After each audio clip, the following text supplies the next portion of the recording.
जब तक इस घड़ी की टिक टिक चलेगी तब तक मेरी सांसें चलेगी. चित्रपटांमध्ये आपण कैक वेळा हा डायलॉग ऐकलेला आहे, राईट.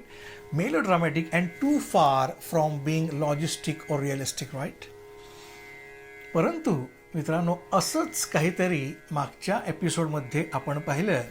श्री गुरूंनी त्या नरहरी ब्राह्मणाला सांगितलं की जेव्हा या वाळलेल्या लाकडाला, या शुष्क काष्ठाला पालवी फुटेल तेव्हा तू रोगमुक्त होशील, तेव्हा तुझ्या अंगावरचं कुष्ठ नाहीसं होईल. वरकरणी पाहता too illogical, too far from being realistic and too melodramatic, right. पण आपण पाहिलं कसं त्या श्रद्धेचं फळ मिळालं. You are judged by your faith, not by your performance. आणि असीम श्रद्धा त्या नरहरी ब्राह्मणांनी श्रीगुरूंवरती ठेवली. आणि काय आश्चर्य, ज्या क्षणाला त्या शुष्क काष्ठाला पालवी फुटली त्या क्षणी त्या नरहरीच्या अंगावरचं कुष्ठ नाहीसं झालं आणि तो रोगमुक्त झाला. पण ह्या सगळ्यांमध्ये एक गोष्ट आपण विसरूनच गेलो.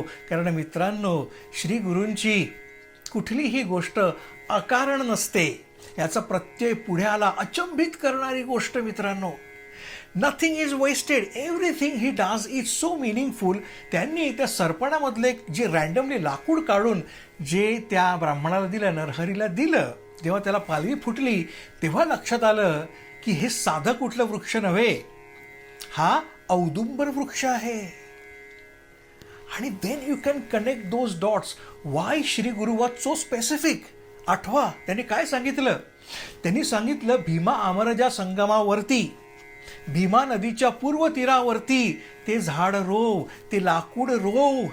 कारण त्या ठिकाणीच त्यांना आपल्या भक्तांच्या कल्याणाकरता पुढे एक स्मारक उभारायचं होतं, एक अरेंजमेंट करून ठेवायची होती कल्याणाकरता भक्तांच्या. आणि ती त्यांनी त्या औदुंबर वृक्षाच्या रूपाने केली. आणि त्याच्यामुळे ही वॉज सो स्पेसिफिक की तो वृक्ष कुठे असायला हवा. आणि त्या औदुंबर वृक्षामागेच ही मोठ्या चमत्काराची कथा दडलेली असल्यामुळे आपोआपच the message was so clear की त्या औदुंबर वृक्षाचा कार्यकारण भाव काय आहे. तर असं आहे बघा मित्रांनो या सद्गुरूंचं विंदान. अगाध शक्ती अघटित लीला तव सद्गुरु राया, जड जीवाते भवी ताराया, तू नौका सदया. तू नौका आहेस कोणासाठी, या भवजीवामध्ये या जे जड जीव जे आहेत ते अडकलेले आहेत, त्यांना तरण्याकरता, त्यांना तारण्याकरता तू नौका आहेस या भवार्णवामध्ये. आणि याचाच प्रत्यय देणारी आजची घटनासुद्धा आहे. कोणाची? गंगादेवीची. एक कुटुंब आहे, एक दाम्पत्य आहे, सोमनाथ आणि गंगा नावाचं. मित्रांनो, आपण मागच्या एपिसोडमध्ये बघितलं की चमत्कार, चमत्कार कुठला मोठा चमत्कार मित्रांनो. इथे हा केवढा मोठा चमत्कार आहे. शुष्क काष्ठाला पानं फुटली, हा चमत्कार आहे का? हो आहेच. पण त्याच्यापेक्षा मोठा चमत्कार कुठला? तर नरहरी ब्राह्मण रोगमुक्त झाला, त्याच्या अंगावरचं कुष्ठ नाहीसं झालं. हा चमत्कार का बरं मोठा? कारण या चमत्काराने कोणाच्या तरी आयुष्यामध्ये फरक पडला. आणि आज आपण पाहिलं त्या शुष्क काष्ठाला पालवी फुटली, तो सुद्धा चमत्कार मोठा का? तर खूपच मोठा. कारण त्या वृक्षाच्या रूपाने श्री गुरूंनी आपल्या कृपेचं छत्र सर्व भक्तांसाठी खुलं केलं मित्रांनो. असा हा सद्गुरू आहे. आणि इथे आजच्या गोष्टीमध्ये सुद्धा असंच काहीतरी अघटित घडणार आहे, असंच काहीतरी अगाध लीला बघायला मिळणार आहे, अतर्क्य विंदान आपल्याला पाहायला मिळणार आहे. जसं आपण व्हिडिओ गेम खेळताना एक गेम खेळतो आणि मग next level is much tougher, तसं आजच्या गोष्टीमधली जी सिच्युएशन आहे ती खूप जास्त टफ आहे. म्हणजे श्री गुरु कृपा करताना कुठल्या थराला जाऊ शकतो, कुठल्या लेवलला जाऊ शकतो, कुठेही जाऊ शकतो. आपण बघितलेलं आहे मित्रांनो, इथे सद्गुरूंच्या कृपेला लिमिट काही आहे का? There is no limit switch. ती अगाध आहे, ती अपरंपार आहे. लिमिट कुठे आहे? लिमिट मला आहे. पोटापुरता पसा पाहिजे, नको पिकाया कोणी, देणाऱ्याचे हात हजारो, दुबळी माझी झोळी. अशी आमची परिस्थिती असते मित्रांनो. तर आजच्या एपिसोडमध्ये मी जे मगाशी म्हटलं, सिच्युएशन गेट्स टफर. तर का? मित्रांनो, आम्ही बुद्धिजीवी आहोत, राईट. म्हणजेच काय, आम्हाला निरक्षीर विवेक करायला लागतो, आम्हाला प्रत्येक गोष्टी सप्रमाण लागते, आम्हाला तर्क लावायला लागतो. आणि आमचा तर्क जो आहे तो कशावरती अवलंबून आहे? आम्ही शाळेमध्ये जे काही शिकलो आहे त्याच्यावरती. त्यातलं महत्त्वाचं म्हणजे काय, सायन्स. आम्ही शिकलेलो आहे फिजिक्सचे नियम. ते रिव्हर्स करता येत नाही. म्हणजे रजनीकांत त्याच्या चित्रपटात करतो, ती वेगळी गोष्ट. खऱ्या आयुष्यात असं काही होतं का? तर तसं नाही, आपल्याला माहिती आहे. आणि आपण म्हणतो अरे हे असं कुठे होतं का? आणि जेव्हा ते होतं, आकलना पलीकडचं, सायन्सच्या नियमाच्या पलीकडे असणारं, नियमात न बसणारं काहीतरी घडलं की आपण म्हणतो चमत्कार झाला. राईट. झाडावरून फळ मोकळं झालं, फांदीवरून तुटलं, देठापासून खुडलं की खाली येतं, ते वर जात नाही. ते वर गेलं तर चमत्कार आहे, खाली आलं that's ordinary, that's a regular thing. Right. तर जेव्हा या सायन्सच्या नियमात न बसणारं काहीतरी घडतं, अगाध, अघटित, अतर्क्य, तर हेच आपण आजच्या एपिसोडमध्ये पाहणार आहोत.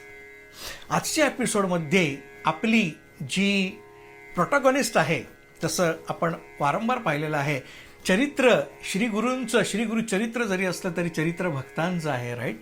आणि आजच्या कथेमधला जो आपला भक्त आहे ते कोण आहे? एक स्त्री आहे गंगा नावाची. एक दाम्पत्य आहे गाणगापुरामध्ये राहणारं.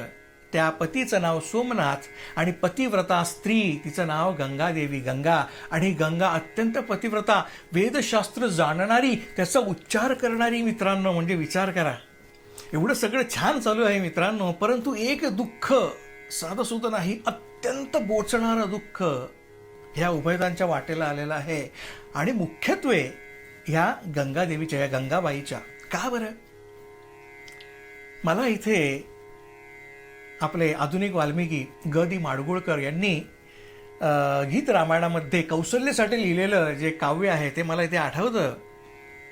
ती कौसल्या जे जे काही पाहते निसर्गामध्ये, अत्यंत सुंदर गोष्टी, ज्या हित करणाऱ्या आहेत, ज्या आनंद देणाऱ्या आहेत, त्या गोष्टी तिला पीडा देणाऱ्या ठरतात. हरिण पाडसाला बघितलं की तिला पीडा होते, गाय आणि तिच्या वासराला बघितलं की तिला पीडा होते, पक्षीनं आपल्या पिलांना चोचीत दाणे भरवताना पाहिलं की तिला पीडा होते. आणि मग अशाच एके रात्री आपल्या महालाच्या त्या गॅलरीमध्ये येऊन काळ्या कुट्ट आभाळाकडे पाहून ती काय म्हणते? ती प्रतारणा करते आहे त्या परमेश्वराकडे. म्हणते, गगन आम्हाहुनी वृद्ध नाही का? गगन आम्हाहुनी वृद्ध नाही का? त्यात जन्मते किती तारका. बघा काय कवी कल्पना केलेली आहे. आभाळ किती जुनं आहे सांगता येणार नाही, मोजमाप करता येणार नाही, इतकं जुनं आहे. पण त्यात जन्मते किती तारका, किती तारकांनी जन्म घेतलेला आहे, किती ताऱ्यांनी जन्म घेतलेला आहे. हे कशाचं परिमाण आहे? हे कशाचं रूपक आहे? काय व्यथा आहे कौसल्याची? कौसल्याची व्यथा आहे की आता वय सरत चाललं तरी घरी पाळणा हल्लेला नाही. उगा का काळीज माझे उले, पाहुनी वेलीवरची फुले. वेलीवरची फुलं पाहून आनंद झाला पाहिजे, पण ते पाहिल्यानंतर माझं काळीजात कसं नुसं होतं. आणि तशीच अवस्था या गंगाबाईची आहे मित्रांनो. तिच्या घरी पाळणा हल्लेला नाही. आणि गावामध्ये आपण म्हणतो ना, प्रख्यात आणि कुख्यात, फाईन लाईन. तसं गाणगापूर गावामध्ये ही प्रसिद्धीच होती. काय म्हणून? वांज म्हणून, वांझोटी म्हणून तिला ओळखायचे मित्रांनो. किती वाईट आहे बघा.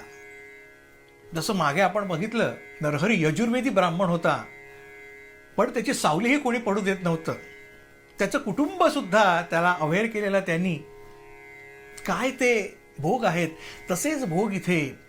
वेदशास्त्र जाणणारी ही स्त्री, पतीची निरंतर सेवा करणारी पतिव्रता स्त्री. पण काय रे, हाय रे ते दुर्भाग्य, घरामध्ये पाळणा हल्लेला नाही. वांझोटी म्हणून तिची ओळख आहे पंचक्रोशीमध्ये. कोणीही तिला सावलीला धरत नाही. तिचं मुख पाहणं, तिच्या मुखाचं दर्शन घेणं म्हणजे काय अवलक्षण लोकांकरता.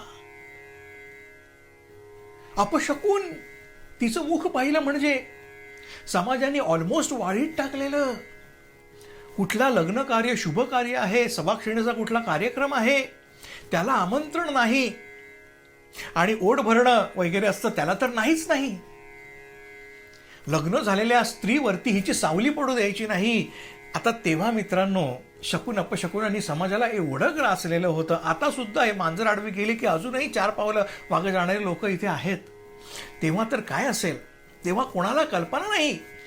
असं ट्रीट केलं जात होतं जणू काही निपुत्रिक असणं, वांज असणं म्हणजे काहीतरी शाप आहे, काहीतरी कंटेजियस आहे, आणि जे जे कोणी अशा लोकांच्या सानिध्यात येणार त्यांना सुद्धा ते ट्रान्सफर होणार की काय, अशी समाज मनामध्ये भीती होती. आणि त्याच्यामुळे ज्या ज्या स्त्रिया वांज असत त्यांची परिस्थिती खूपच वाईट होते मित्रांनो. त्यांना सामाजिक जीवनच नव्हतं, त्यांना सोशल जीवन फार लिमिटेड होतं आणि खूप अवहेलना झेलायला लागत होती.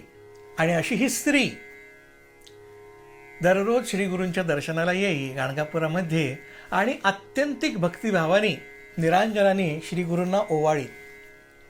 त्या निरांजनामधलं तेल म्हणजे काय, स्निग्धपणा म्हणजे माझा भक्तिभाव, आणि त्या भक्तिभावामध्ये ओथंबलेली भिजलेली ती वात म्हणजेच मी, आणि त्या भक्तिभावाने ती ज्योत पेटवलेली आहे, आणि त्या ज्योतीमध्ये मी तुझ्या मुखाचं दर्शन घेत आहे. आणि असं दर्शन ती नित्यनियमाने घेत होती. श्रीगुरूंचं अत्यंत प्रेमाने, प्रेमभराने, भक्तिभावाने त्यांची आरती ओवाळत होती. घालीन लोटांगण वंदीन चरण डोळ्यानं पाहिन रूप तुझे. आणि ह्या तिचा भक्तिभाव पाहून श्रीगुरु प्रसन्न झाले आणि एके दिवशी तिला म्हणाले, सॉरी मित्रांनो, माय अपॉलॉजीज, रसभंग केल्याबद्दल मी खरोखर दिलगिरी व्यक्त करतो, परंतु एपिसोड बोलण्याच्या नादात खूपच मोठा झाला आणि आय थिंक तेवढी कमिटमेंट आपल्या काही ऑडियन्सना जमत नाही. त्याच्यामुळे I had to break this into 3 episodes. त्याच्यामुळे 3 भागांमध्ये हा आपण एपिसोड रिलीज करणार आहोत टप्प्याटप्प्याने, 2-2 दिवसाच्या गॅपनी. ऑब्व्हियसली पुढच्या गुरुवारी नवीनच एपिसोड होणार आहे आणि we will finish this series by Monday. So आपल्या संयमाबद्दल मी आभारी आहे आणि दिलगिरी व्यक्त करतो या रसभंगाबद्दल. म्हणत राहूया श्री गुरुदेव दत्त.